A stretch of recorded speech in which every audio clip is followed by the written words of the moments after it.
Hello, everyone.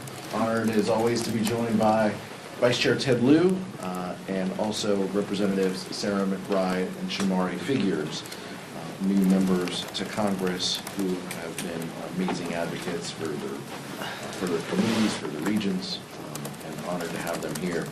We're here today because Donald Trump and House Republicans are failing the American people. They're failing to address the healthcare crisis that they've created. They're failing to lower costs, and they're failing to make life more affordable for hardworking Americans. Families are struggling to get by, yet Republicans continue to be more focused on building on the bidding of their billionaire class friends than helping people that they represent. Ahead of the holidays, Americans are seeing prices go up for gifts and groceries, and the family gatherings that they are planning are becoming more expensive. On top of that, Republicans have no real plan to ensure Americans' health care premiums don't skyrocket before the end of the year. They highlighted that and stood for that even just moments ago. For months, House Democrats have been sounding the alarm that Republicans need to work with us on extending the Affordable Care Act tax credits to keep health care costs low for American families. And we've put forward a plan that has the support of every single member of the Democratic caucus. We only need 4 Republicans to join with us in signing a discharge petition to prevent the American people from losing their health care coverage. Because we know when people don't have health care coverage, they don't stop getting sick. They don't stop needing medication. They don't stop needing to take their kids to the doctor. If they can't afford to go to the doctor, they won't see one, or they'll go to the emergency room, which is the highest cost, most expensive way to get care and limits our already burdened healthcare system. Which Republicans will be brave enough to join us? We just don't know. The American people can't afford inaction from Republicans, and it's time that they put politics aside and do the right thing. Lower costs, save health care, put the American people first. Now I turn it over to Vice Chair Ted Lieu. Thank you, Chairman Aguilar, and I'm so honored to be here today with 2 of our amazing freshmen, Shamari Figures and Sarah McBride. I also want to note that we had an election yesterday in America, and I want to congratulate Eric Gissler in Georgia for flipping a state house district.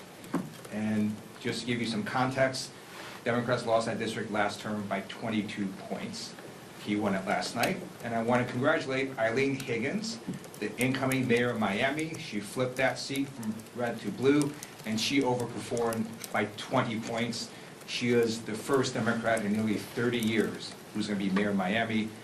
And I dare Florida Republicans to try mid-decade redistricting, because we're going to win the seats that you have to weaken among Republican incumbents if you try this. Now, we have an affordability crisis in America. Electricity costs are surging, grocery prices continue to increase, and healthcare costs are skyrocketing. What is the President of the United States focused on? I'm just going to read you one of his many posts on social media. This one was from 2 days ago. The only reason Marjorie Trader Brown, green turns brown under stress, went bad is that she was jilted by the President of the United States. Certainly not the first time she has been jilted. Too much work, not enough time, and her ideas are now really bad. She sort of reminds me of a rotten apple. Marjorie is not America First or MAGA because nobody could have changed her views so fast, and her new views are those of a very dumb person. That was proven last night when washed-up, Trump-hating 60 Minutes correspondent Leslie Stahl, who still owes me an apology from when she attacked me on the show with serious conviction that Hunter Biden's laptop from hell was produced by Russia, not Hunter himself, totally proven wrong, interviewed a very poorly prepared traitor who in her confusion made many really stupid statements. My real problem with the show, however, wasn't the low IQ traitor. It was that the new ownership of 60 Minutes Paramount would allow a show like this to air. They are no better than the old ownership who just paid me millions of dollars for fake reporting about your favorite president, me. Since they bought it, 60 Minutes has actually gotten worse. Oh well, far worse things had happened. P.S. I hereby demand a complete and total apology, though far too late to be meaningful, from Leslie Stahl in 60 Minutes for incorrect and libelous statements about Hunter's laptop, President DJT. Oh, now it's my great honor to introduce an amazing freshman from Alabama, the great Representative Shamari Figures.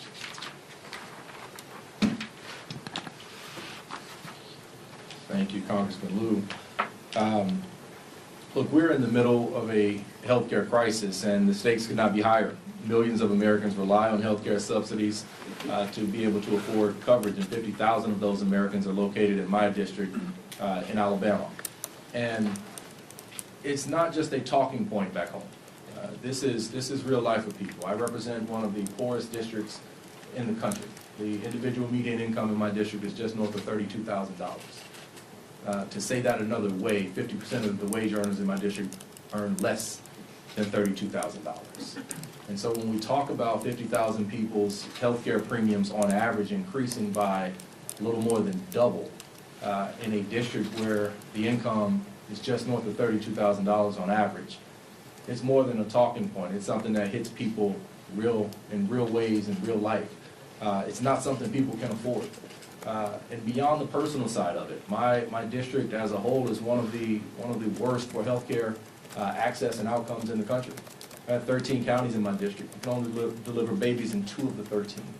10 of the 13 counties either have hospitals that have closed or are in the process of converting to REHs so they don't close, or are on literal financial life support under the threat of closure.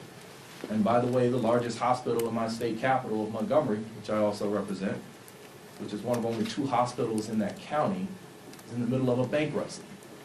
And so healthcare access is something that is deeply personal to my district, and to make the cost of healthcare unaffordable for people, completely unaffordable, to put it completely out of reach for people is something that is irresponsible, and something that we have the ability to be able to stop, because it's going to put more stress on the hospitals that we still have, and people are going to continue to suffer some of the worst healthcare outcomes, because all of that I just said is all in a district that has the 3rd lowest life expectancy in America.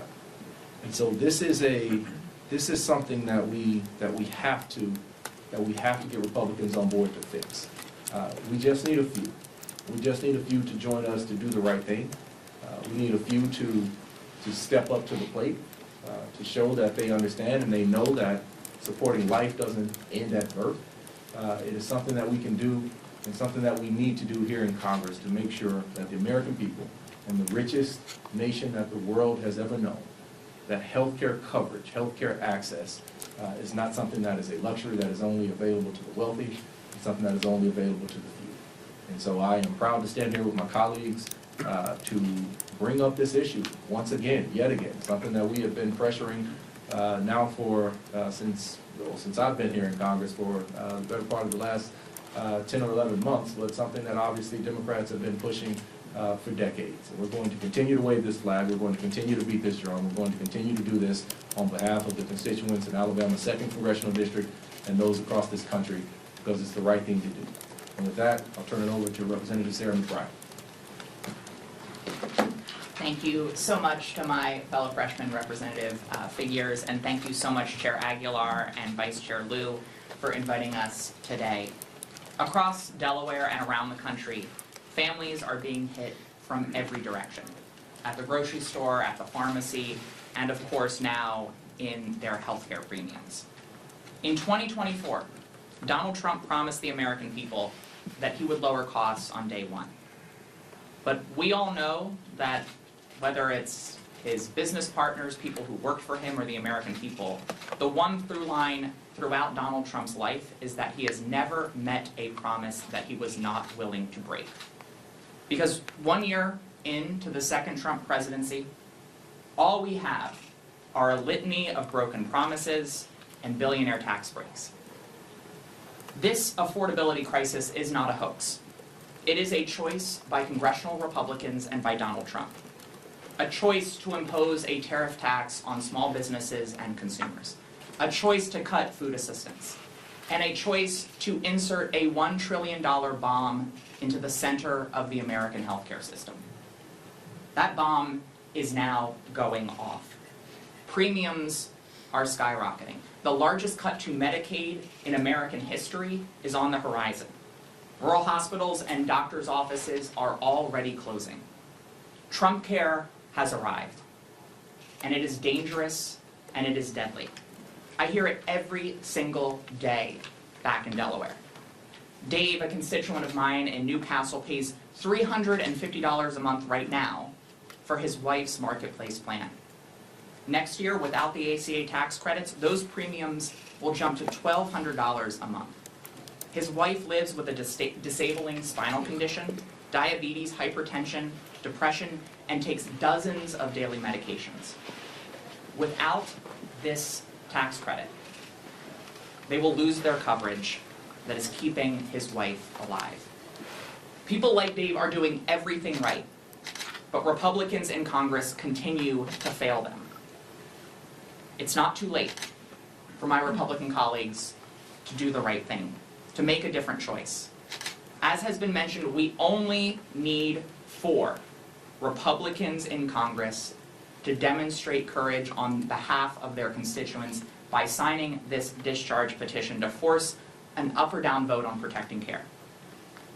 But I'm not going to hold my breath.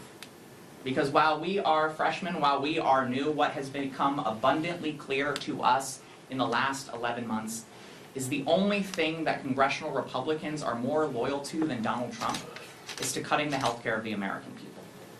Imagine winning those elections, getting all of that power, and spending all of your political capital on kicking millions of people off their coverage and jacking up healthcare prices for everyone else. People deserve so much better than what congressional Republicans and Donald Trump have offered them. I ran for office after my experience as a caregiver to my husband during his battle with terminal cancer. And I simply do not believe that in the wealthiest nation on earth, any American should have to go without the health care that they need to live and thrive. And so long as there is air in our lungs and breath in our bodies, House Democrats will fight for an America where every single American can get the health care they need regardless of where they live and regardless of who they voted for in the last election. And so with that, I'll turn things back over to Chair Aguilar to answer any questions. Thank you, Representative McBride and Representative Figures. Andrew? What do you think of Haley Stevens introducing articles of impeachment against Robert Kennedy Jr. today? I think that what Robert Kennedy Jr. has done to the healthcare system, what he stands for, his latest support for decisions that reduce Americans' access to vaccines are deeply troubling from a public health perspective. I understand that members have frustrations and concerns about it. I don't know how successful those measures would be in a Republican-held Congress, but I appreciate that members have a lot of views on this and want to hold the Secretary accountable. He is someone who is an impediment to Americans having health security. I think that's very clear. And the day for accountability will come. I don't know when that is, but the day for accountability for the Secretary and many others of the President's administration will come. We'll see what that looks like, though. Nick? I want to ask about the NDAA. Do you expect to support final passage of that bill whenever it comes up later today or tomorrow? We'll see when it comes up. They got to pass the rule first. I think they're having some difficulty with that. If it comes up, we've had a caucus conversation this morning. Adam Smith presented the bill to the caucus, and members will make their decisions. I'll wait until the rule passes, and then I'll indicate where I stand on the bill. This NDAA has a provision in there requiring the Department of Defense to release the video of the strike on the Venezuelan boat, I believe their second strike that killed 2 defenseless shipwreck survivors. And if the Pentagon doesn't do that, then the Secretary of Defense's travel budget will be reduced. So you have now bipartisan support to get this video released, and we need to be asking, the American people will be asking, what is Pete Hegseth hiding? Thank you, Mr. Chair. President Trump was in Northeast Pennsylvania last night, kicking off what the administration has described a series of events promoting his economic agenda, his economic policies, pushing back on Democrats' criticism of his role in the affordability crisis.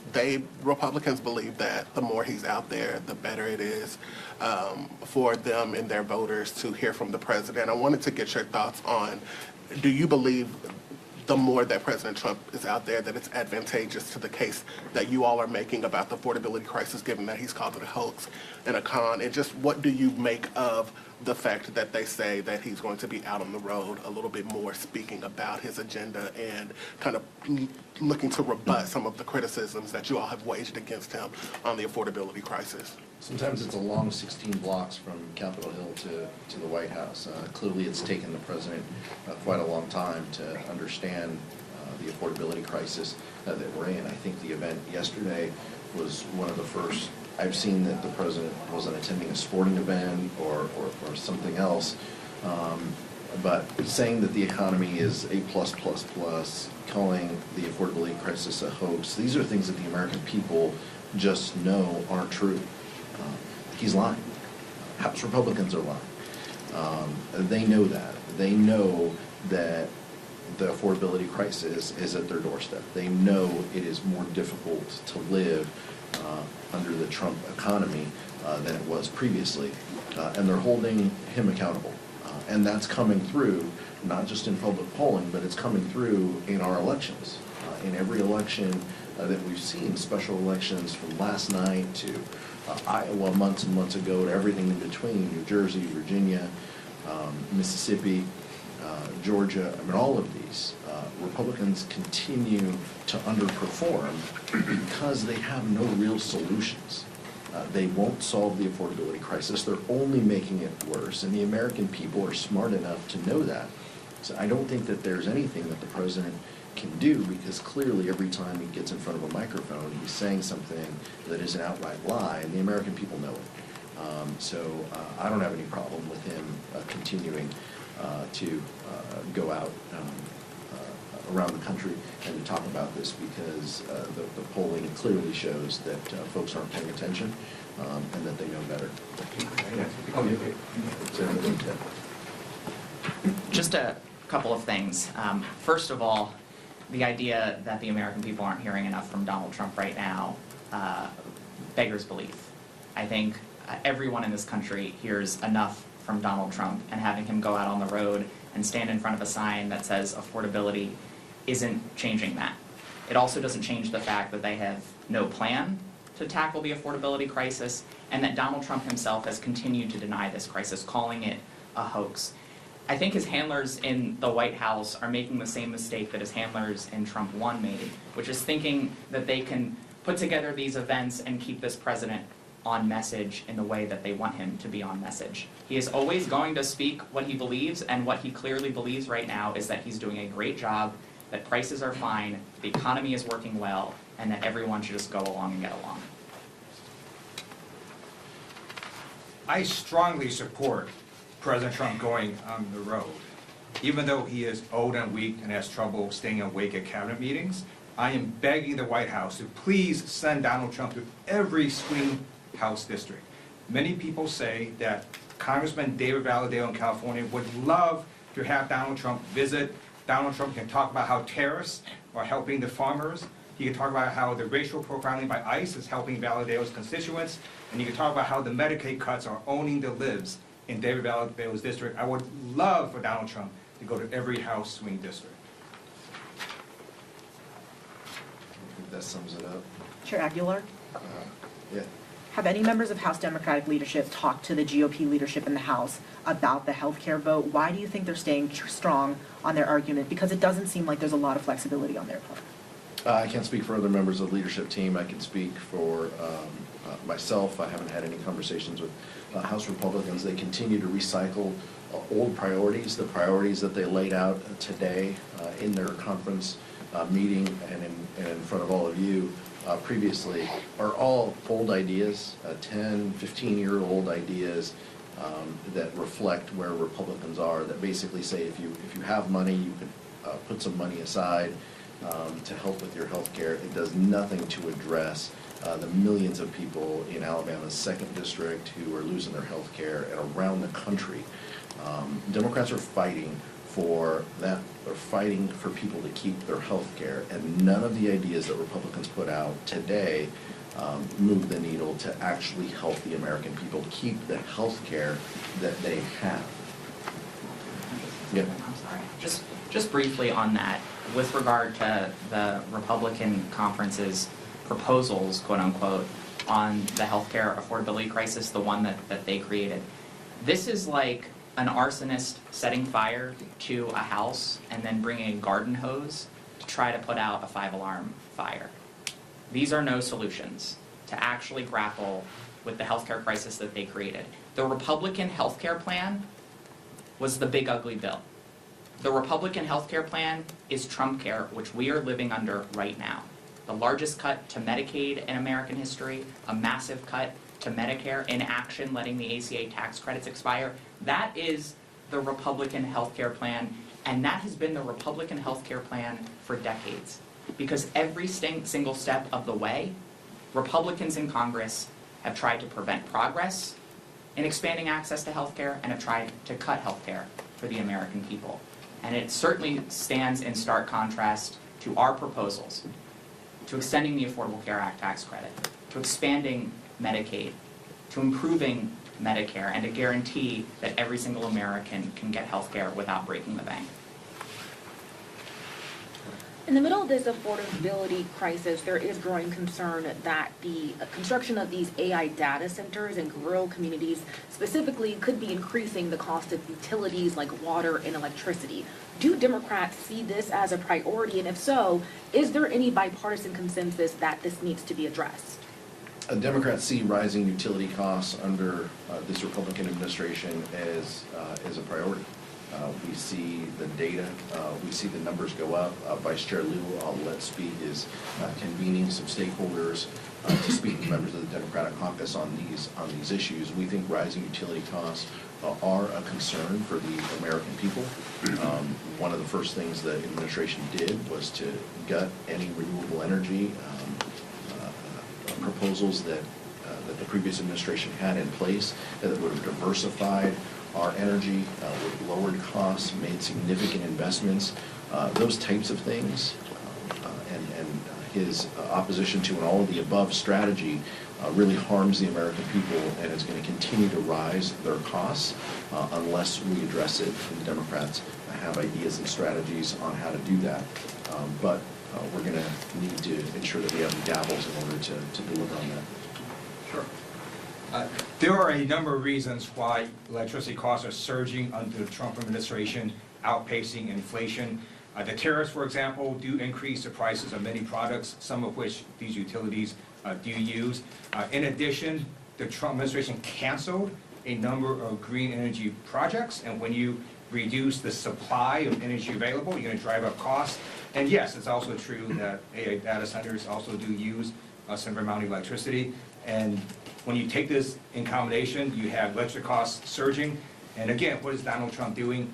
He's simply rage tweeting on his social media posts and saying batshit crazy things. Speaker Johnson today said that Jasmine Crockett running for Senate is the greatest thing that happened to the Republican Party. The Republicans have tended to try to make like a boogeyman of people in the Democratic Party. We saw it with Mamdani during the shutdown, and now with Crockett. Do you have a reaction to these comments that they're making? I think Speaker Johnson is trying to do anything he can to distract from the majority that he's seen, that we see dwindling.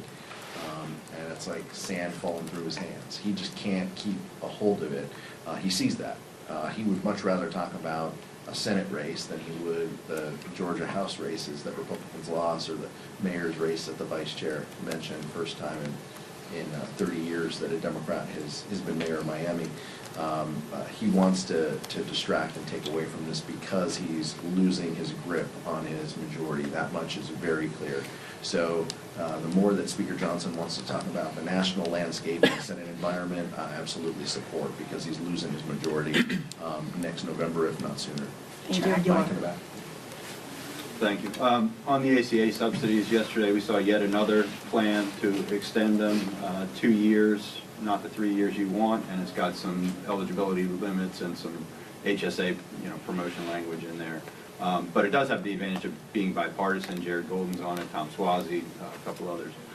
Do you see a scenario where if the option is no extension of subsidies, or you guys have to swallow a shorter window and some of the reforms that you don't like, but do you see a scenario where that is the vehicle that can actually get something done? No one has signed on to your discharge petition from the Republican Party. Well, we want to help the American people. We want to pass laws that help the American people. The House and Senate, Democrats both have the 3-year proposals that you mentioned. There's 2-year proposals. There's 1-year proposals that are bipartisan. I understand that. We're not negotiating, here in this room. Let's see what the vote totals, look like. I don't anticipate that either of the Senate proposals has 60 votes. Democrats have said we'll go anywhere, we'll talk to anyone if it delivers support. If it supports our health care for the American people. That is our policy. We feel that the 3-year proposal is the best, fastest, most certain way in order to do that. But we're going to have conversations, and members are having conversations as you see with that outline. We support members having those conversations. Right now, let's see where the vote totals are. That group is growing. It is bipartisan, as you mentioned. But it is nowhere near the 200-plus members that we have on our bill right now. So let's give it some space and some time. But our focus, our North Star, is always going to be, how do we deliver the most help to the most people? And that's what it will continue to be. Chair Aguilar. Yeah, sure. I'll add to that, in the lead up to and during the shutdown process, the one message that was consistent coming out of the Democratic caucus was, come and talk to me. Meet us at the table. Let's discuss a way to keep healthcare affordable for millions of people.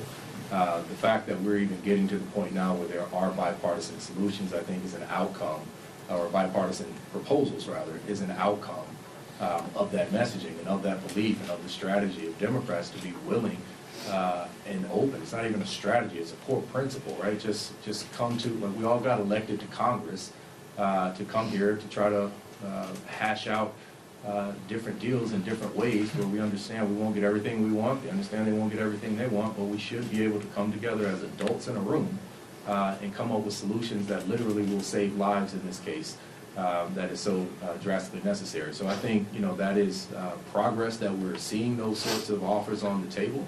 And I think it's progress that's been driven by the leadership of the Democratic caucus and the position of Democratic members of Congress. One of the things that it also speaks to is, where is Speaker Johnson, on this? His members are clearly speaking out against him by supporting these bills, 1-year, 2-year bills. He is nowhere to be seen. That's why discharge petitions happen. That's why discharge petitions have been successful, is because he cannot lead a group.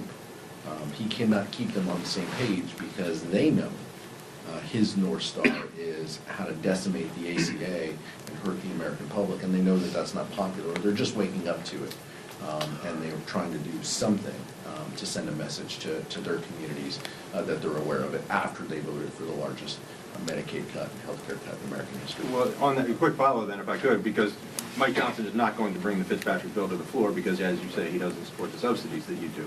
But Fitzpatrick would need Democrats to sign the discharge petition to force it around Mike Johnson. Would you guys be willing to sign the discharge petition if the 3-year plan doesn't reach the 218 threshold? Look, let's see what the 3-year plan delivers on the discharge side. I haven't heard specifically if Congressman Fitzpatrick and the other Democratic sponsors are ready to discharge their bill. So there's a couple steps here before we get to that point. But like Shamari said, look, the American people know that the Democratic Party supports health care. We want to deliver support to as many people as we can to avoid this catastrophic cliff that Republicans have created. Unfortunately, Republican leadership doesn't want to meet with us or talk with us about it. So we'll see what the member-to-member conversations will yield. Last question.